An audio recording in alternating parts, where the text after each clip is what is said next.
తెలుగు రాష్ట్రాలకు వర్ష హెచ్చరిక తుఫాను ముంచుకొస్తోంది. తుఫానుగా మారబోతోంది తీవ్ర వాయుగుండం. తుఫానుకు రెమాల్గా నామకరణం చేశారు.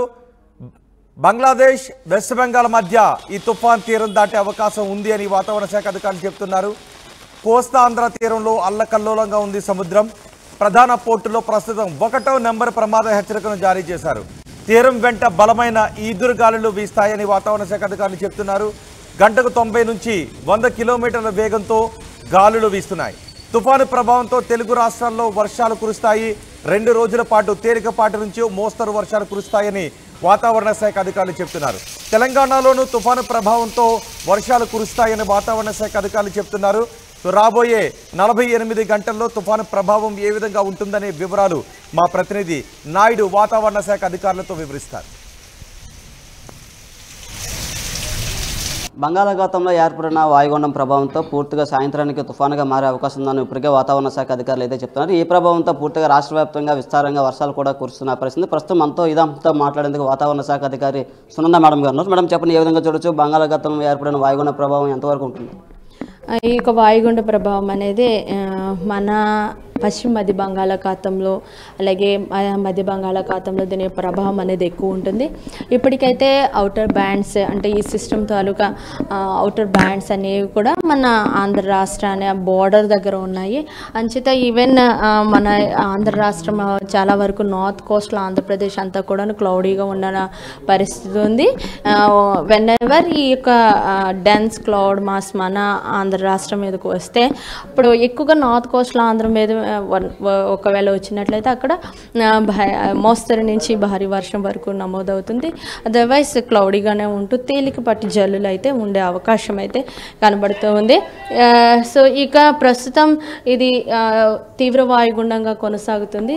తీవ్ర వాయుగుండంగా కొనసాగుతున్న కారణం నుంచి దీనికి ఒక వేగము గంటకి 50 నుండి 60 గస్టింగ్ టు 70 km/h కూడా ఉండే అవకాశం ఉంది. అయితే ఈ యొక్క సిస్టమ్ సరౌండింగ్లోనే ఈ యొక్క విండ్స్ అనేవి ఉంటాయి. అయితే సిస్టమ్ గ్రాడ్యువల్గా తీవ్రత పెరుగుతూ ఉంది. తుఫానుగా మారినట్లయితే ఇంకా దీని యొక్క వేగం అనేది గాలి వేగం అనేది పెరుగుతుంది. సో దాని ఈ ప్లేస్ అంతా కూడా అంటే ఈ బ్లూ ఏరియా అంతా కూడా ఇంక్రీజ్ అవ్వడానికి ఛాన్స్ ఉంది. మొత్తం మీద ఈ యొక్క సిస్టమ్ అంతా కూడాను మొత్తం బంగాళాఖాతంలోనే విస్తరించి ఉంది. రెయిన్ఫాల్ కానీ సీ రఫ్నెస్ అంతా కూడా దీని మీదే ఉంది. మనకి క్లౌడీగా ఉంది ప్రస్తుతం. ఈవెన్ ఒడిశాలో కొంత ప్రాంతం క్లౌడీగా ఉండే అవకాశం ఉంది. రానున్న గంటలు ఇది పైకి వెళ్ళే కొద్దీ కూడా ఆయా ప్రాంతాల మీద దీని ప్రభావం అనేది ఉంటుంది. మనకైతే కనుక తేలికపాటి వర్షాలు ఉంటాయి. వెన్ ఎవర్ క్లౌడ్ మాస్ కనుక వచ్చినట్లయితే మనకు కూడా మోస్తరు నుంచి భారీ వర్షం 1 లేదా 2 ప్రాంతాల్లో మాత్రమే ఉంటుంది. పశ్చిమ బెంగాల్ బంగ్లాదేశ్ మధ్య కేంద్రీకృతమైందని చెప్తున్నారు. ఏ విధంగా ఎంత స్పీడ్లో ఉంది ఇది? అంటే ప్రస్తుతం తీవ్ర వాయుగుండంగా ఉంది. రానున్న గంటల్లో తుఫానుగా మారే అవకాశం ఉంది. తుఫానుగా మారి ఉత్తర దిశగా కదులుతుంది. ఉత్తర దిశగా కదులుతూ ఉత్తర బంగాళాఖాతంలో కేంద్రీకృతం అవుతుంది. ఇంకా ఫర్దర్గా ఉత్తర దిశగా కదులుతూ దాని తీవ్రత పెరుగుతూ మొత్తం మీద 26th around 27 night 27th early morning అని బంగ్లాదేశ్ దగ్గర తీరం దాటడానికి అవకాశాలు అయితే కనబడుతున్నాయి. గాలి స్పీడ్ ఎంత స్పీడ్ ఉంటుంది అంటే దీని తీవ్రత పెరిగినప్పుడు even 90 to 100 gusting to 110 kmph వరకు కూడా ఉండే అవకాశం ఉంది.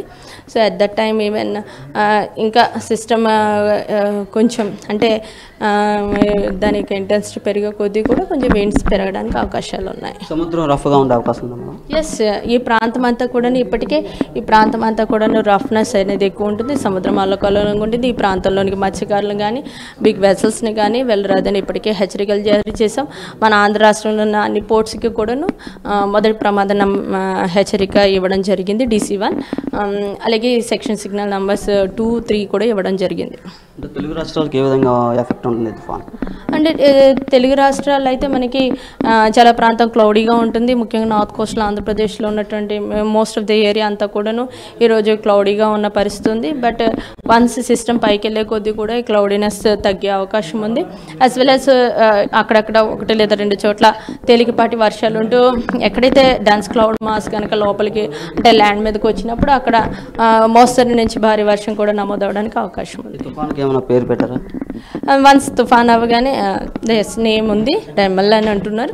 అయితే వన్స్ తుఫానుగా అయిన తర్వాతనే దాని పేరు ఉంటుంది. విశాఖ వాతావరణ శాఖ అధికారులు అయితే చెప్తున్నారు పూర్తిగా అయితే సాయంత్రానికి తుఫానుగా మరింత బలపడుతుందని, అలాగే తెలుగు రాష్ట్రాలకు పూర్తిగా విస్తారంగా వర్షాలు కురుస్తాయని అయితే చెప్తున్న పరిస్థితి. సీ రఫ్గా ఉంటుందని, అలాగే గంటకు 100 కిలోమీటర్ల గాలుల వేగంతో కూడా గాలులు వేస్తాయని వాతావరణ శాఖ అధికారులు చెప్తున్నప్పటికే మత్స్యకారులు కూడా అప్రమత్తంగా ఉండాలని మేము సూచించామని చెప్పారు. కెమెరా పర్సన్ సాగర్తో నాయుడు, RTV విశాఖ.